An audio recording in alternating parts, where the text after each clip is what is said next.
आप सुन रहे हैं सिंगर कुसुम संवरिया को।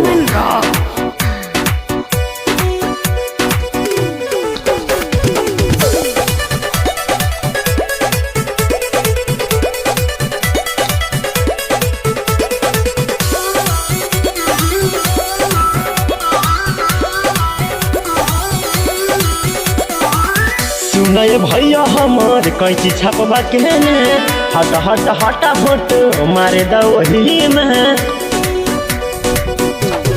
ए हो सुनय भैया हमार कैची छपवा के ने हट हट हटा भोट मारे दही में। सबका के हमें ऊंचा चहेता हो अभिषेक रंजन के अब की भैया कसहू बनावे के बनेता हो। अभिषेक रंजन के तू कसहू भैया अब की बनावे के बनेता हो। बुझला।